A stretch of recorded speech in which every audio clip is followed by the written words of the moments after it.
Good evening, everyone. Welcome to another Do Not Falter Battle Lounge stream with the 2MK team.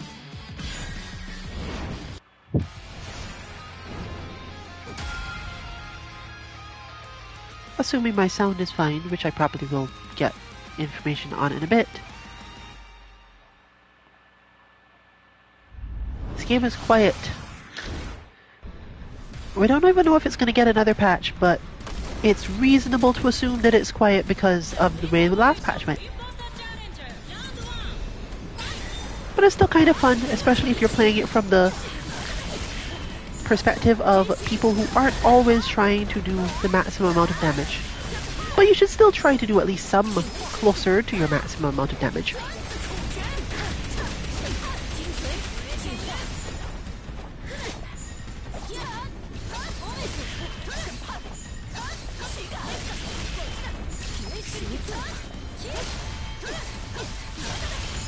Which in my case, apparently involved a lot of 2B weirdness with the frog.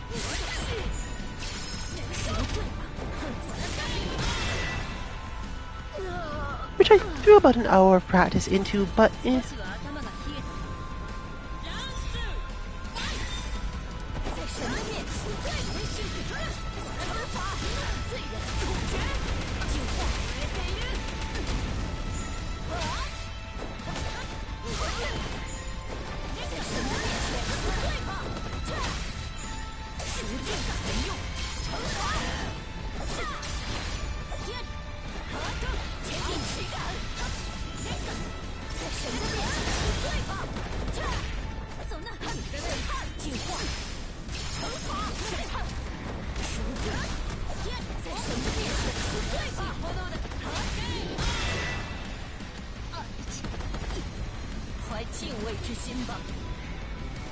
But since you do get to the point fairly quickly where the only thing you are working on is very specific spacing options and increasing your damage, it probably hasn't kept the attention of as many people as it otherwise might.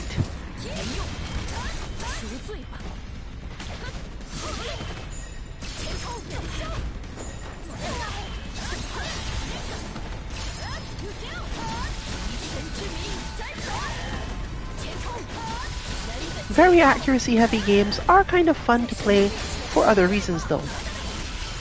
And you can definitely get used to having them as a concept that you need to work on in your life. They'll generally help you improve at other games for all sorts of reasons.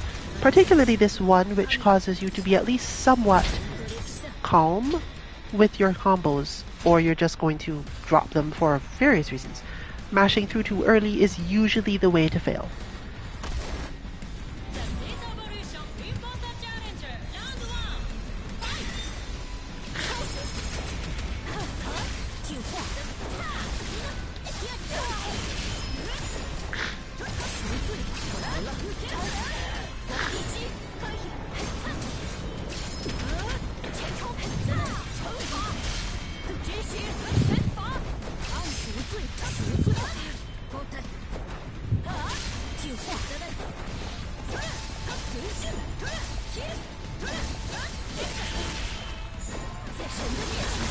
But accuracy in this game isn't just have I hit at all. It's often related to where you hit from when you did.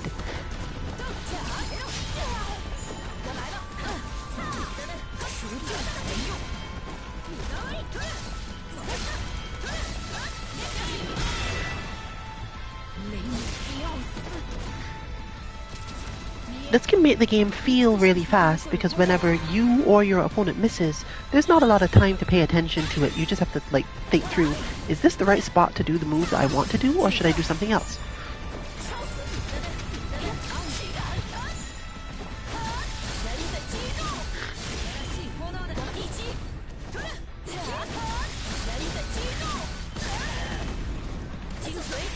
Add that to relatively big damage coming out of mistakes you do make,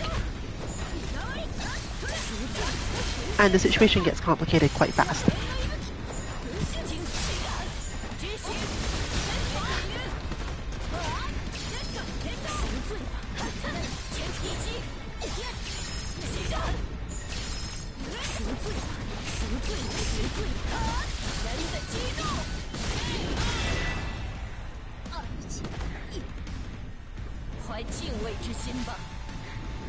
So it's a good game to keep up on training accuracy, because when you've trained the accuracy well enough, you also don't have to worry as much about players who do have a lot of output actually defeating you easily.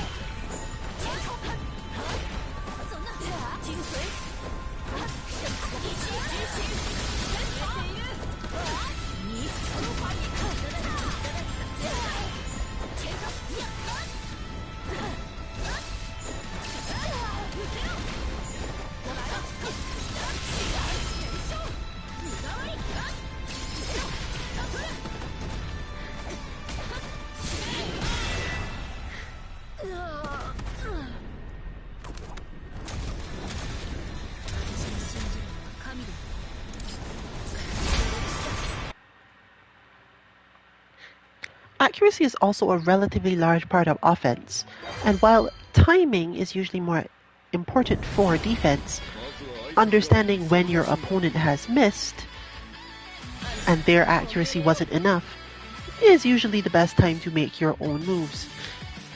In fact, you can spend quite a lot of time figuring out whether or not your opponent is accurate enough to break through your guard, more so than anything else. So at least from that level, that part of the game, if that's your focus, can continue to be at least amusing, if not outright fun, regardless of how difficult the game overall is.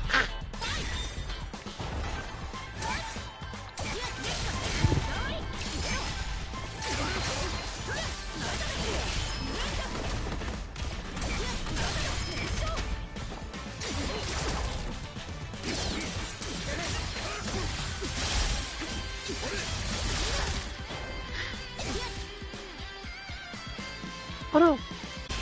Okay, not terrible enough.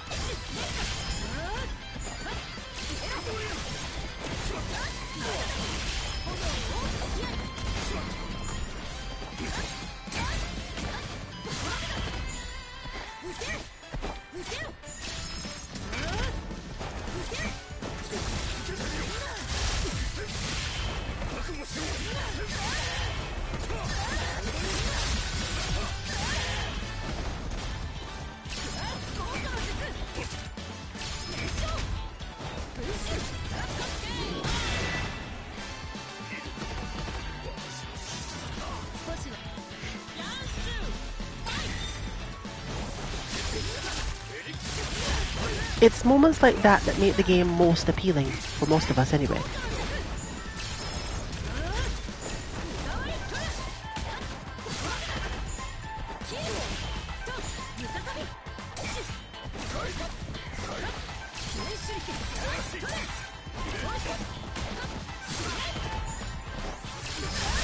Crazy dodges in every direction.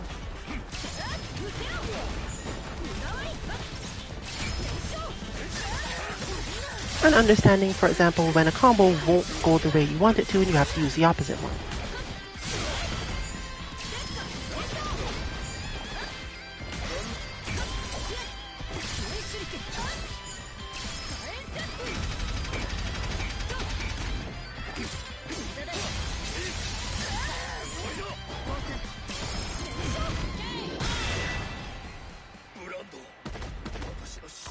Of course, unlike most games, it's very risky to try to force your opponent to miss, simply because there are a lot of routes to continue your combos in this game.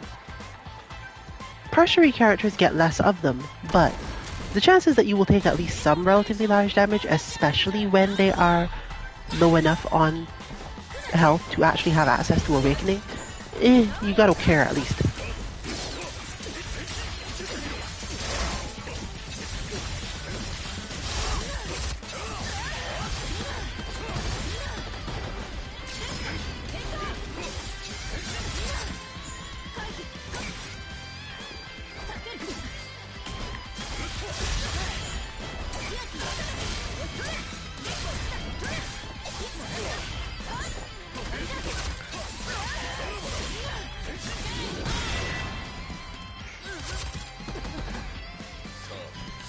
part of the strength of characters is in fact how easily they can convert into the next hit of a string, not necessarily the string they had in mind, but a string at all.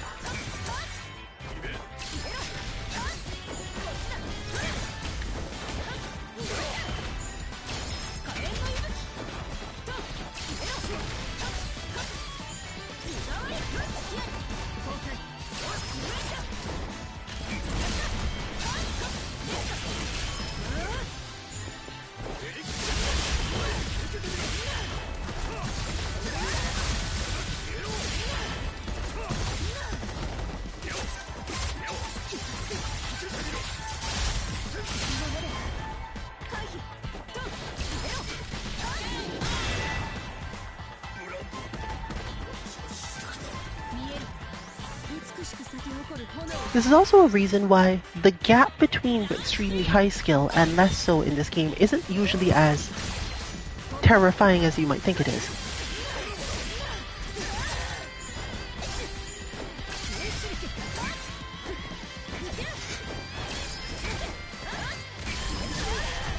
Because the one who understands the situation better is the one that usually survives.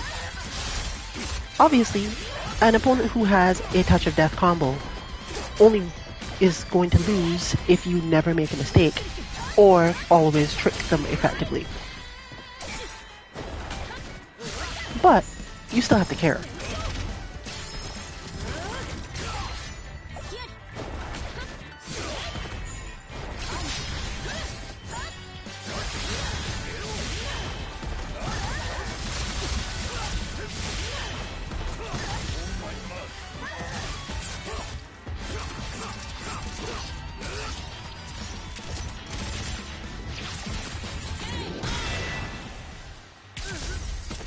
You can generally assume that if you are taking a lot of damage, either you obviously got blocked when you really didn't think that was going to happen, or you missed.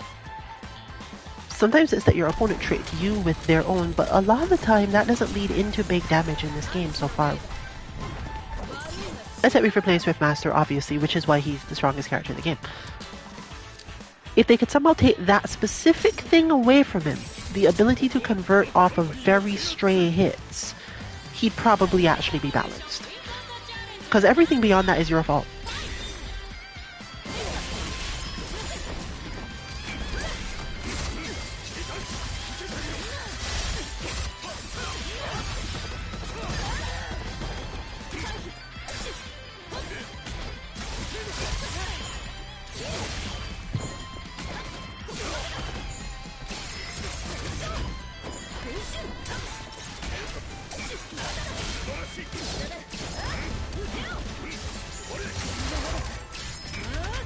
For example, knowing that that's possible simply because my opponent can't really hurt me for doing it is important.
When I say that this changes the gap, though, it does often mean that if you do have all of that built up, it's harder for your opponent to just delete you without you ever getting to play the match at all, without getting to think about anything you wanted to do in it or what could happen.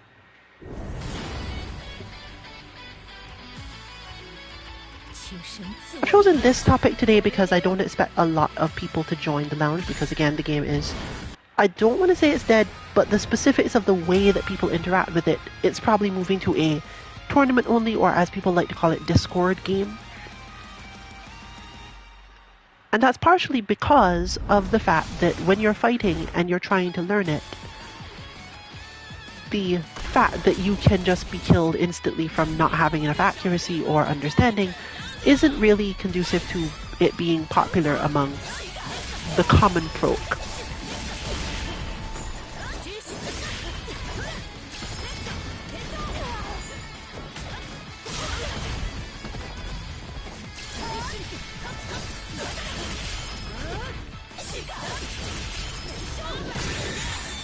Converge combos are crazy, but similarly, you have to know exactly where they start. And you have to time them almost perfectly. The entire thing I was lacking all this time is that you have to put 2B in a lot of places that I don't ever think of or want to.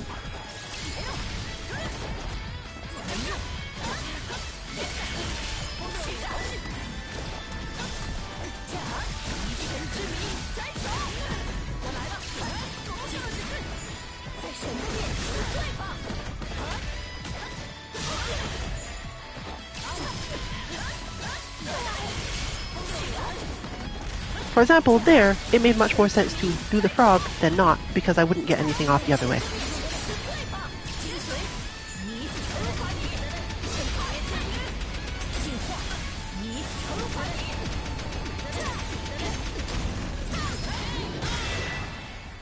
Wait, who died?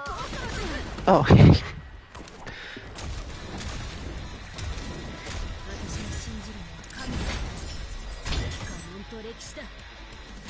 Even the lockdown situations in this game have the same sort of feeling to them, because you are defending, but you have to be accurate in your defense too.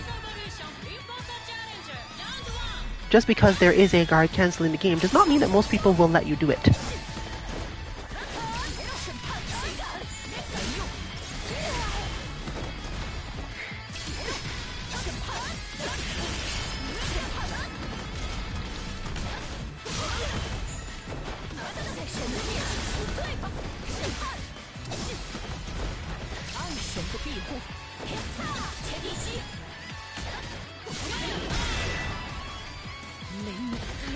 Faster characters can therefore spend a lot more time figuring out how to make their opponent's combos fail.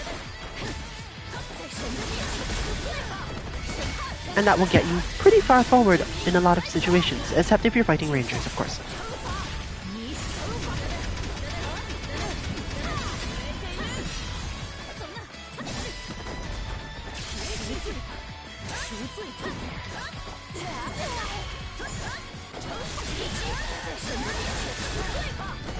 Side switched and everything.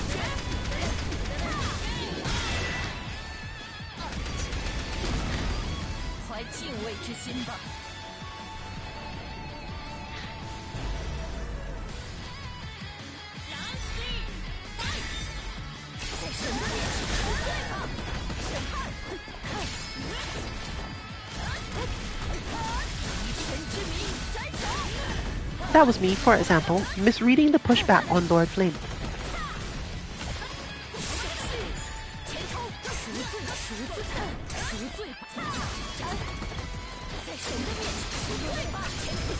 As you get better and better at the game, you read more situations differently.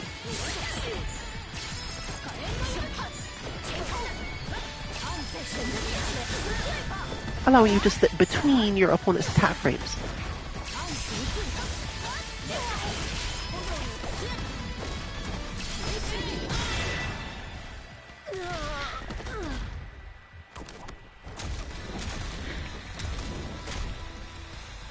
So if you find you're not having as much fun against the people that still play this game, you know, all the Diamond and the Terra Knight and the Deity players who are, you know, enjoying it somehow for whatever reason they still enjoy it. If you have another game that you prefer to work on accuracy in, that might be better. But don't expect that it will be enough on its own by damage, and then similarly, don't expect that without building it up, that you'll be much chance for, even if you have all the combos, you can't hit them, so it doesn't matter.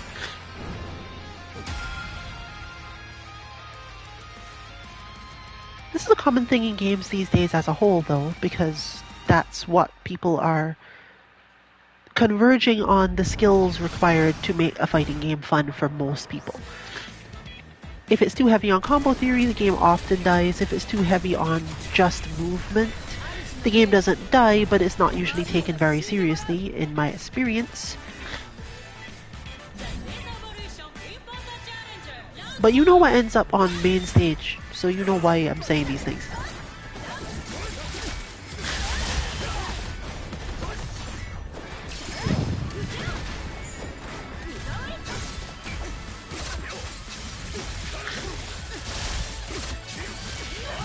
It is one of the hardest things to get over in these games when you first start. The idea that if you've been hit in a situation you didn't expect to be hit, it's probably not the game's fault.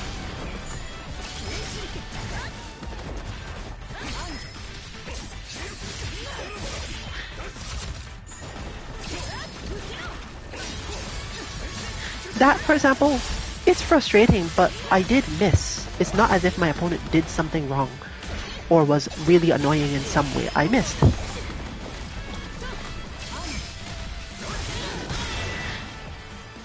And that was a different type of miss where I should have gone for the empty jump because my opponent is waiting for me to do that. They're waiting for a specific mistake, and the only way I can beat that expectation is to not make the specific mistake in question.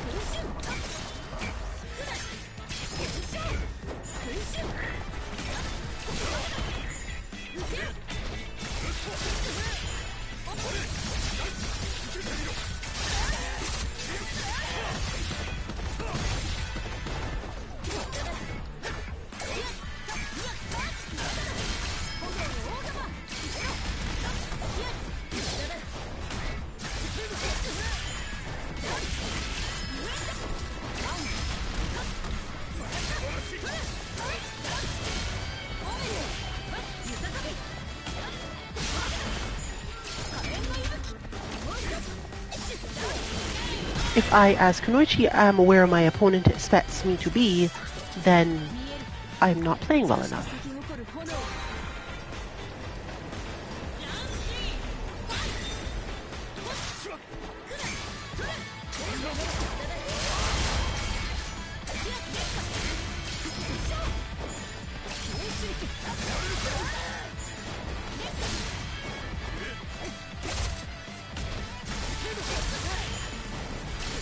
Fortunately, this isn't a game with too many complex options of that type.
Which is one of the rewarding and frustrating things about the game. You generally have to lean into your character's archetype almost as hard as you have to do it in Guilty Gear. Guilty Gear, at least you have additional trickery on offense, but in this game you only get the conversion shenanigans on defense, which means that once you're in control of the match, you have less trickery you can do. And you have to take risks to get the same tricks.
I forgot which button it was on.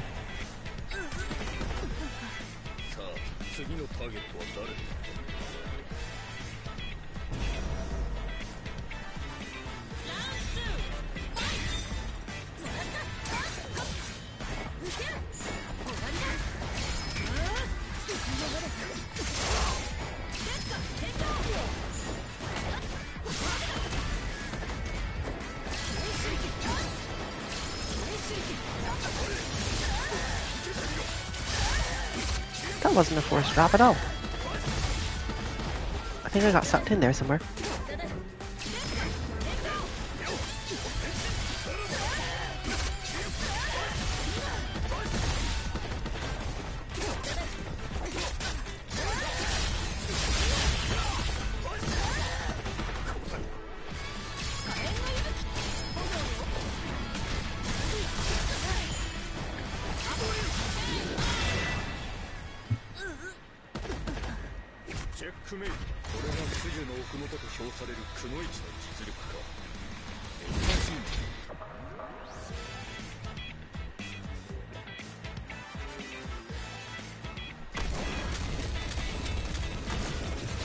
So despite how frustrating it can be to lose, I think this game still holds one of the better titles, as generally, if you lost in this game, you probably know why you did. Or you have the option to learn why you did. The precision required to figure it out is a different question.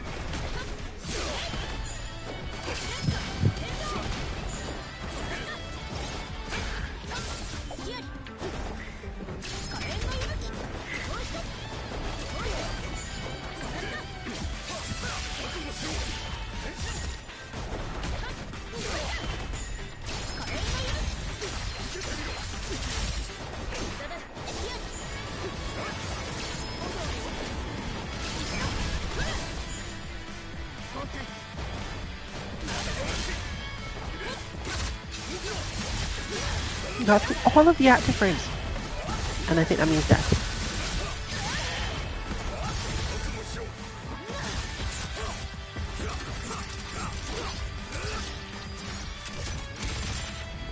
I'm not sure how appealing that situation is, but it is still understandable. Someone like me who can look at it and go, my kunai timing was off because my opponent dodged through all of the active frames of all of the kunai.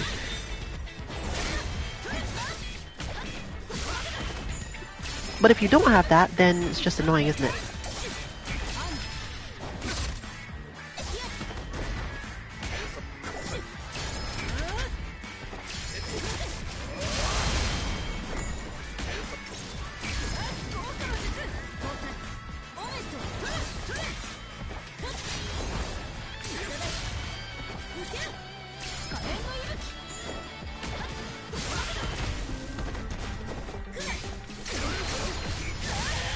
Right, supposed to roll now. Fortunately, not even that is death from full health against Hitman at the moment.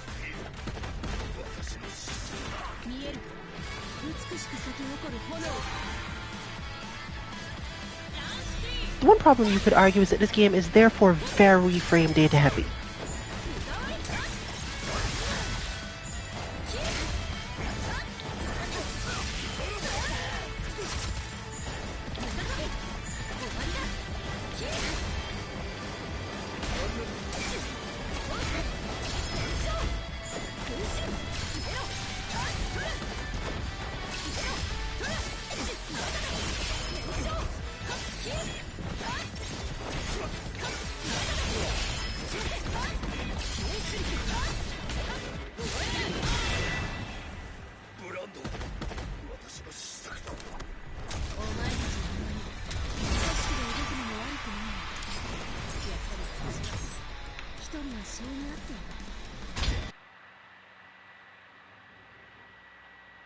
Okay, probably rotation time.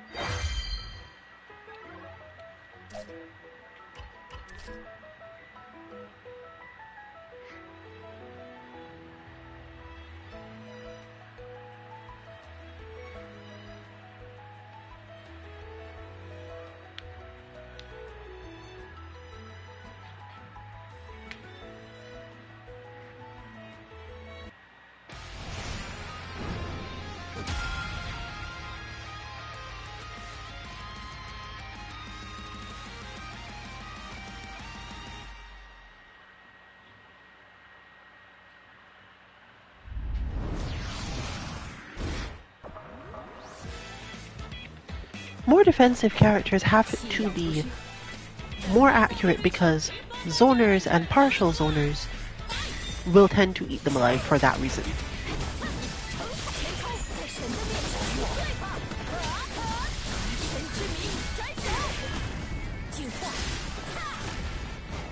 Is what makes Inquisitor able to fight this matchup at all, given that she really has nothing that can get her in on Vanguard. He has an answer to everything she does except the holy water.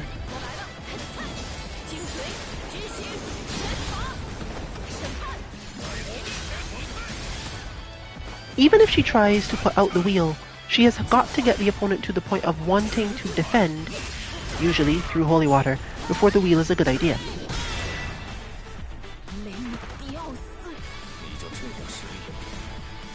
And because of that, the wheel is usually only a good idea for lockdown, and it's not necessarily the thing you want to be spending most of your time doing anyway.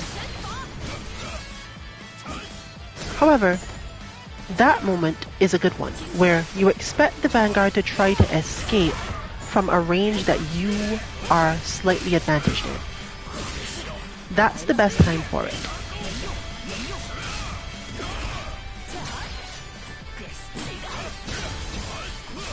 This is a somewhat common thing that our Inquisitor is used to from other characters, but can sometimes have trouble putting into practice because understanding my opponent has to stop moving now and will try to escape me isn't as easy to understand. One thing it does help you with is to know that in general, if you're near the corner, you don't often want the wheel, because the opponent has reach enough to stop you from doing the wheel simply because they're too close anyway. It's there to catch their escapes more so than it is to put pressure on when the opponent has this much space.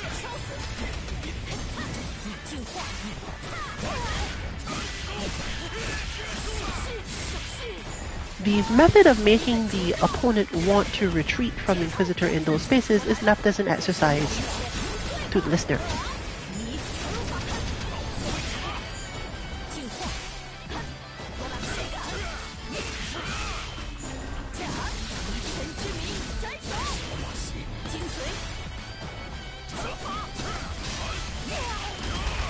Because on offense, Vanguard can also attack from further away, there's not as many options in the same spaces.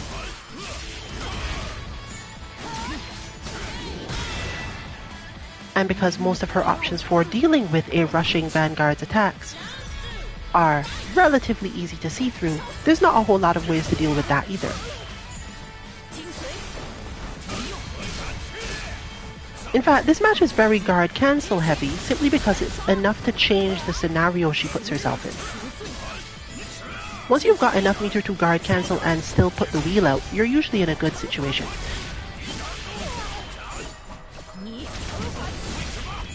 Because you won't end up there, which is too close for the wheel to work simply because of the situation that the Vanguard will cause.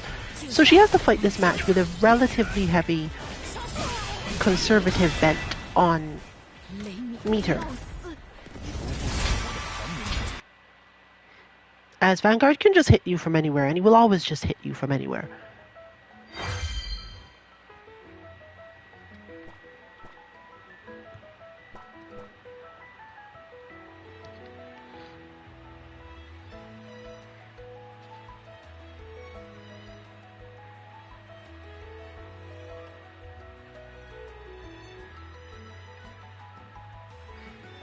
It is one of the other reasons that we think that we are not as interested in this game.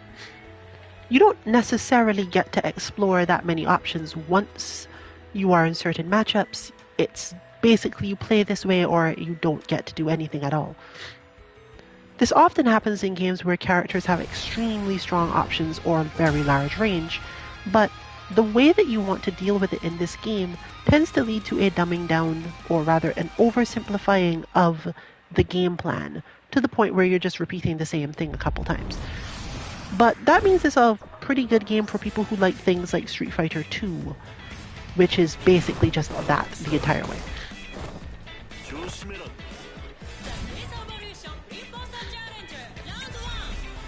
Grappler, for example, wants to go into the air as often as possible and do as many misleading air things as possible, as Vanguard is one of the few characters where air stuff will really help, and approaching Vanguard from the front with Grappler's borderline impossible.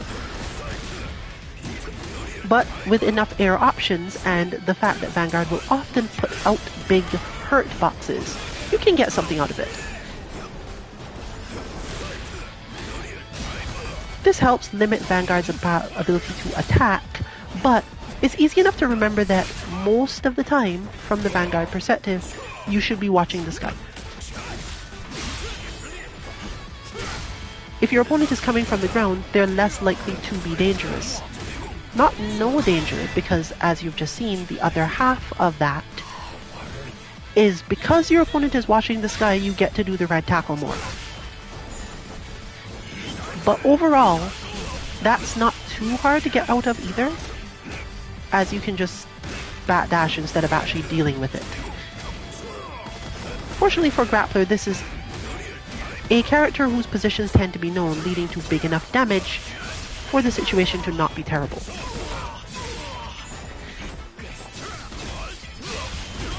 And as Vanguard can just chop you out of the air from certain ranges with very standard attacks, Grappler needs this damage or it's just never going to happen.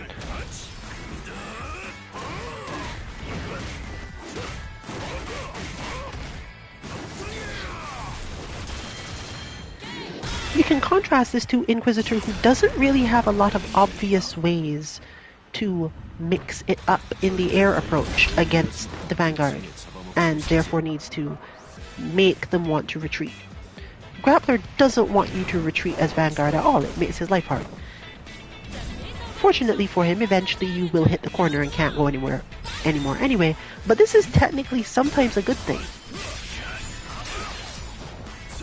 An opponent who is depending too much on mixing up their air approaches might actually have more trouble dealing with your corner. The main benefit to it is that if Grappler is doing well, there's more damage from the corner side, so you have to worry more and more.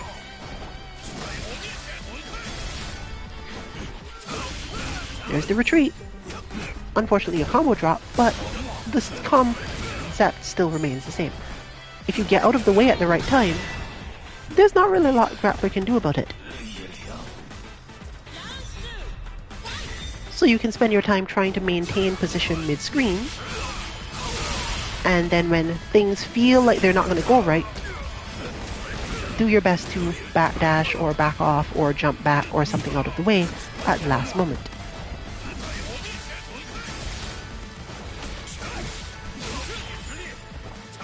This, for example, is an optimal situation because now Vanguard has tons of space to do that however he wants, and Grappler can't even back off to use enough trickery to jump in.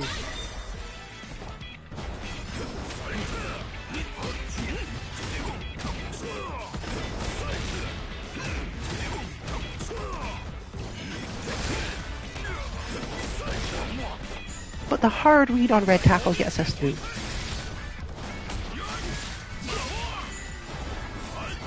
Notice the maintaining of position, but again, red tackle timing, let's call it that. Still though, as long as you're watching the air, this is, I wouldn't call it an uphill struggle, but it's definitely meaningfully difficult.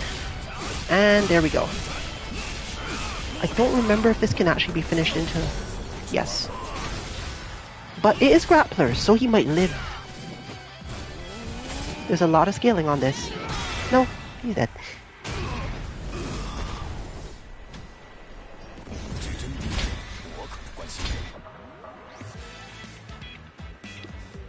It makes it difficult for the game to find its niche. You can't call it a party game because there's no chance whatsoever that if you have even one good player, anyone else at the party will be enjoying it. It looks cool though. So there's that. But as you can see, this is really just, okay, I know the strategy, I'm just going to execute it. It's great for training your accuracy. It's great for training your mindset for staying in the correct state for other games. But it's not really interesting to most people after a while.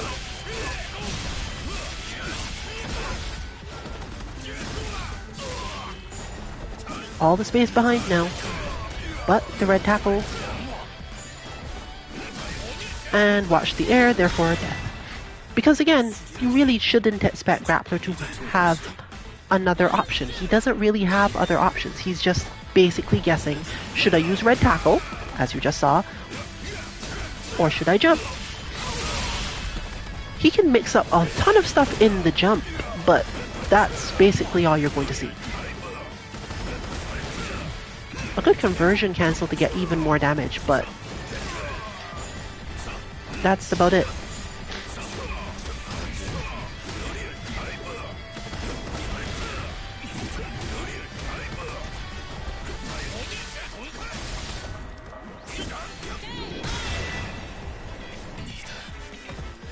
Rolling does work, but for rolling to be a good idea, you already had to be in basically control of a situation.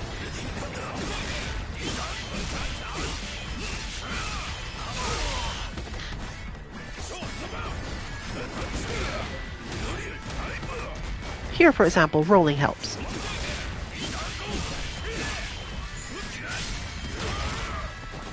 Ooh, that was a good call there. As was that, because that is one of the few situations where the red tackle will lose almost unequivocally. The range was too long, I think. Knew they couldn't finish it, but this is still enough to get the kill, just pure damage.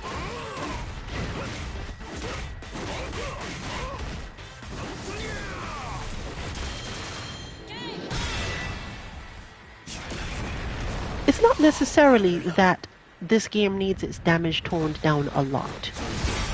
Because if the game is already so relatively simple, there's not a lot of benefit to making it take long to actually capitalize on your outcomes.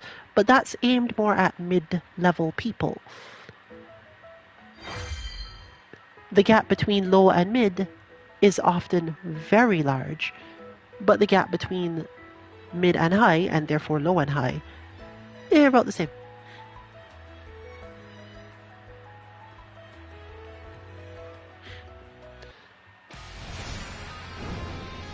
This game is therefore still kind of fun to play for short periods, but doesn't tend to stand up to long sets, and you'll notice that even high-level players start to swap around characters fairly quickly. A bigger roster wouldn't necessarily help though, because it would just mean that you had to learn more matchups, and you'd be more frustrated every time you lost to a matchup you hadn't practiced or understood enough. So, I can't really say what they should do here. If anything, it's quite possible that they just made what they intended to make, and it works out relatively well for what it's supposed to be.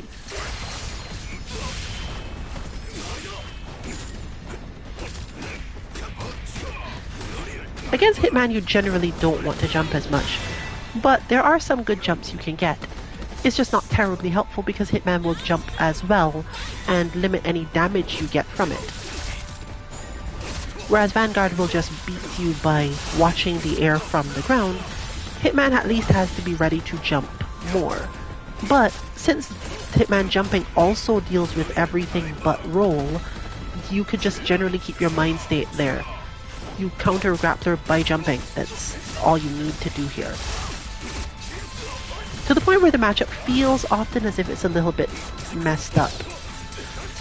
On the other hand, as a Grappler player, there is a big, serious answer to this. Play more defensively.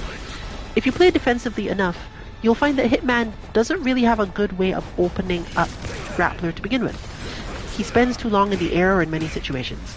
He doesn't have a lot of good options for rush tactics that can't be countered on reaction or just straight beaten. And so, you don't really have to care as much. If you're good at playing defense and you have pocket Grappler, then maybe consider it for this matchup, because the thing that a Hitman has to do in this case is often waste a lot of meter in neutral, or stand there doing nothing. Another situation where technically the best way to play the match from both sides is in the most boring way possible. Fortunately for Hitman, once he's got enough meter to just throw out the I don't actually know what we're calling that, but he can always do things like that, throw out the thing. He just needs enough meter to do this, and because if Grappler isn't attacking, there's lots of time for the meter to rebuild, you get a lot of freedom. So yeah, you can totally win this fight by standing there staring each other down. But bear in mind that if you are looking for a more intense or fun match between these two, have it, but don't expect it to be a matter of your skill being rewarded, because that's probably not what's going to happen. You can have a nice explosive match, basically guessing, trying for reads and counter reads, but if you want to win a tournament, yeah, just face off Mexican standoff style and don't do much of anything.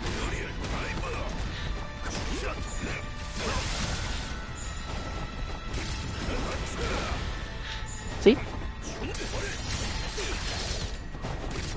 They both have such good counters for whatever the other wants to do, particularly on offense, that you're at best hoping that your opponent is distracted or stressed.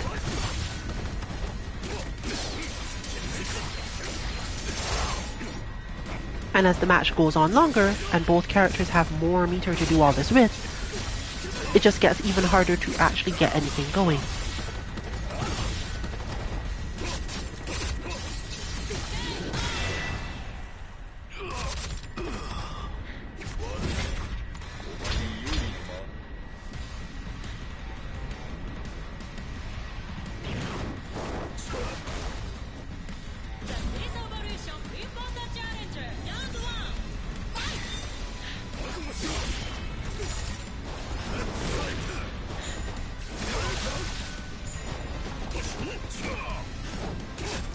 There's the jump. Fortunately, grapplers don't take a lot of damage in that situation in general. But you have to be ready for some stuff that you're not usually ready for. There's a good chance that this player will pick up on that though, because it is important enough. Definitely one of those games where if you've gotten enough experience in it, you can enjoy the matchups, assuming that the matchup is one you wanted to enjoy in the first place. But again, we're back to the concept of how certain things work or have worked for a long time in fighting games. In Street Fighter 2, if you didn't play at least 4 characters, you probably weren't having fun. It didn't really have to do with whether or not you were good at the game. It's simply that the way that the matchups played, in this game they're balanced at least, but the thing that is happening isn't the same concept. The game is balanced, as in everyone has a strategy, and you don't have one who's just stuck there trying to chop through doing nothing. But if you enjoy playing a certain way, you should probably find the character that allows you to play that way in the matchup that you're facing, if possible at least.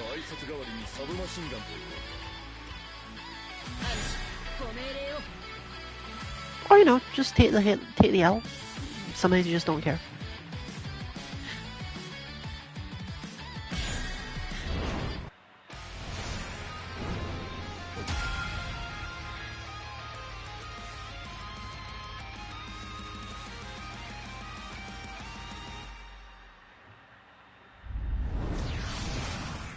This matchup, for example, is fun to play, but it's also quite volatile.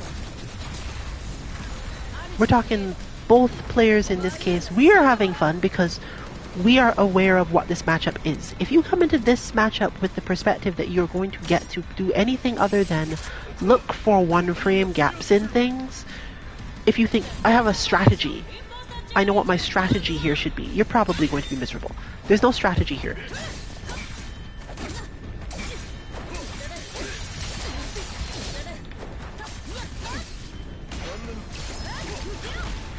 It's just craziness all the way through.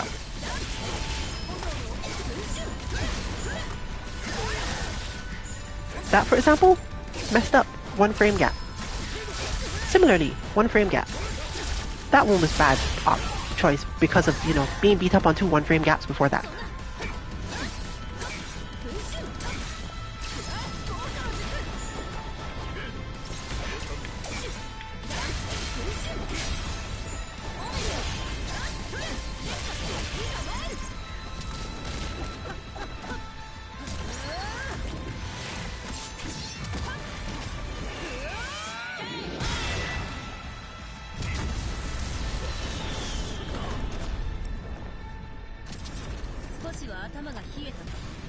We're talking things like, I wonder if I can use my DP on the frame that your flames explode.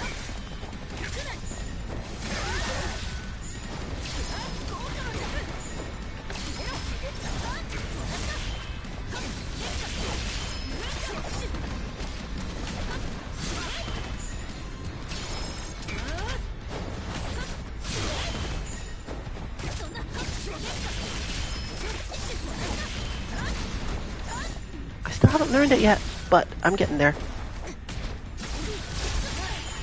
Again, a frame off.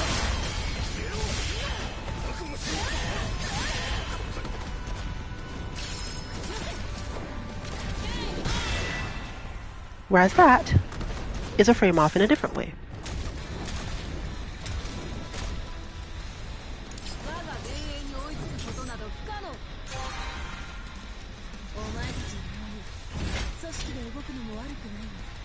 You can literally manipulate other people's inputs by being in the wrong place. And this is the sort of thing people used to love about old Street Fighter. So yes, I have learned how to put my character exactly here to cause the game to not really glitch. It's doing what you would expect it to do, but what no player would expect it to do. Sometimes games fix this, but this game probably not gonna, because that's the core of the gameplay.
I will never get used to just how long that move takes to start.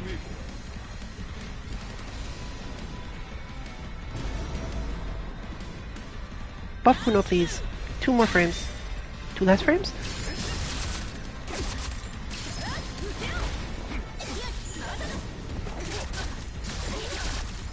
I guess that attempt to throw would have been obvious.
Alright then.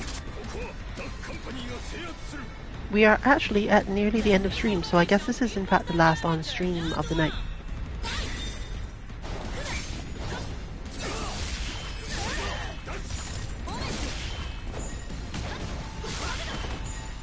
We don't have bots for this game, obviously.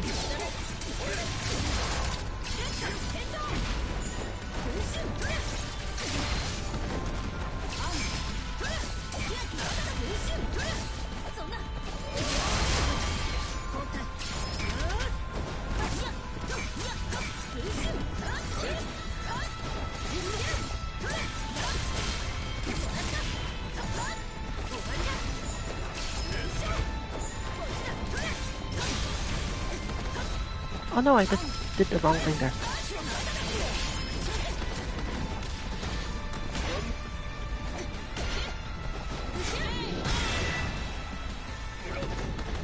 But if you're interested in bots for other games, whether to work on your same accuracy or anything else, we have covered many of the more popular ones right now on our website 2-mk.org.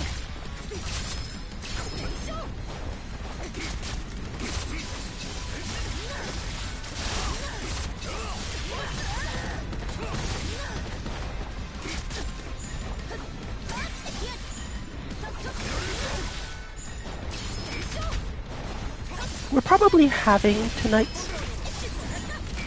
No, that doesn't work from there. We are probably having tonight's stream for this game. Oh no, I have no idea.